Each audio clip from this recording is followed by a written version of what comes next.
Hey, good morning, everyone.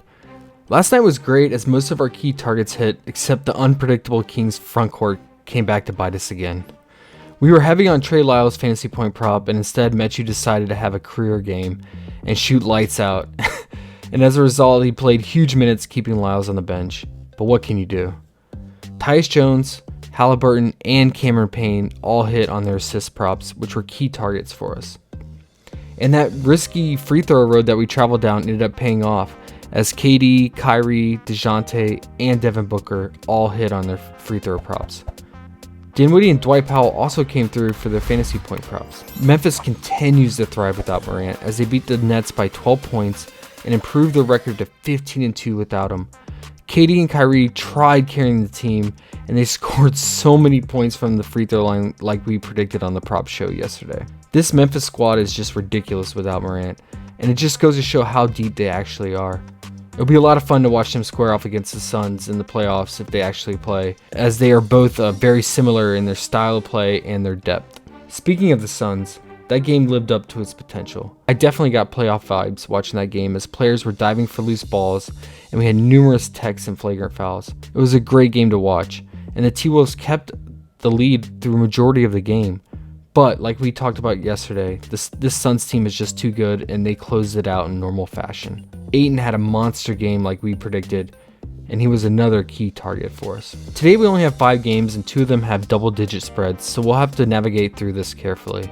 But as always, let's get hunting. The Cavs at Raptors has a 3-point spread and a 214 implied total. This game has the lowest implied total on the slate, so there's not much excitement behind it. But we can try to find some diamond in the rough here. Garland is on a serious heater, and he's making a strong case to be the most improved player this year. Since the beginning of All-Star break, he has a 44% assist rate, so his assist prop is always in play. He is also getting to the free throw line a lot lately. Over the last few weeks, his free throw rate has gone up to 40%, so we can definitely consider his free throw prop again today if it sits around his usual 4.5. Mobley's fantasy point prop will be something to look into once we get it. I assume it will be around 36. The Cavs defense continues to allow big fantasy production in the paint without Allen. Over the last 10 games, they are allowing the most points and rebounds to centers. So this could be a great spot for Siakam, who will do majority of his work driving to the paint with that signature spin move. So we like his point and PRA props, especially if Gary Trent is ruled out again. But we also have to watch out for the questionable tag on OG. We can also look to Scotty Barnes if Trent and OG remain out, as he's trying to make a push for the Rookie of the Year award. The Pacers at Grizzlies has a 12-point spread with a 235 implied total. The Grizzlies just played last night and Morant is still questionable.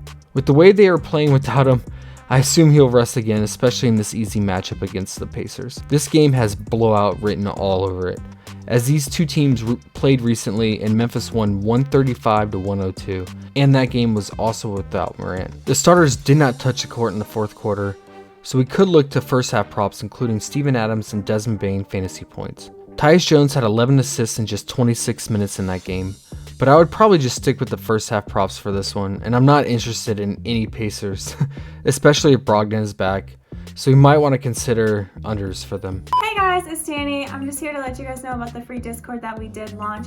The link for it is in the description down below. Jump in there, share your screenshots, talk about your favorite props on Prizepicks, and share your DFS lines, and we'll all talk about it. The Wizards at Bucks has a 12-point spread with a 233 implied total. This game has the second highest implied total, but also the largest spread on the slate. Both Kuzma and Middleton are out again. This game might just be a complete fade. The blowout potential is too high and the Wizards run a very deep rotation. So we could also consider unders in this matchup. The Bulls at Pelicans has a 1-point spread with the 230 implied total. I'm also worried about this game staying close. I'm very surprised that it has only a 1-point spread and the Bulls are favorites, even with DeRozan being questionable. If DeRozan sits, then I definitely think this game won't stay close. We have seen the Pelicans dominate teams recently with their strong hustle defense and productive offense that is run through McCollum and J-Val. Larry Nance is expected to make his Pelicans debut, which will make the rotations difficult to predict. I assume he'll eat into Marshall's minutes though. But J-Val is definitely in play with this matchup. He's been very productive lately, even with limited minutes, as he recently put up 60 fantasy points in just 26 minutes. And McCollum's point prop is in play too if it sits around 26. On the Bulls side, if DeRozan is out, then that's a huge boost for Levine and Vooch. We could consider their point props and pair it with Caruso's assist props as well if it stays around 5. But like I said, I'm worried about this game staying close with how bad the Bulls are playing and the possibility that DeRozan might sit. Be careful with this one. The Suns at Nuggets has a 3-point spread with a 231 implied total. This late night hammer should be a slugfest.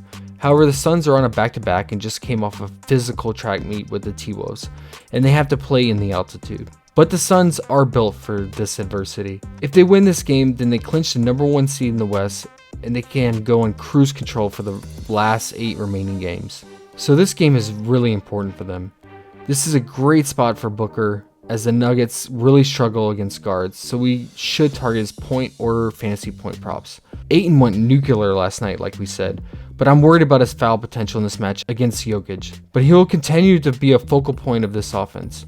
I think the Suns will throw different trap double team coverages at Jokic with Bridges and Crowder, so maybe Ayton can avoid some fouls. With that said, I like Jokic's potential to facilitate the offense through his passing, which means we should target his assist prop. When teams try to trap him, he is one of the best at finding the open man, whether it's through the cutter or the wing 3. Both him and Luka are currently the best at this. This means other guys will have to step up for the Nuggets in terms of scoring, so Aaron Gordon will be needed for his corner threes and cuts to the paint, as well as Monte Morris. But we can always incorporate all of Jokic's potential by going with this fantasy point prop, which makes the most sense in a competitive matchup. Bones Highland continues to thrive off the bench, so if his point prop stays under 12 points, then that will be another key target for us. But overall, our favorite target on this slate is Jokic. His fantasy point potential is always a key target in these type of competitive matchups. If DeRozan is ruled out, then Levine and Vooch will also be key targets. This small slate is tricky, as we have a few games with blowout potential, so be careful and avoid those traps. But hit the like button on the way out, it really helps and we always appreciate it. And subscribe if you're not part of the Run DFS team yet. We enjoy the wins and pain together. I didn't watch you play those games. See you on Friday, and as always, best of luck. Take care, everyone.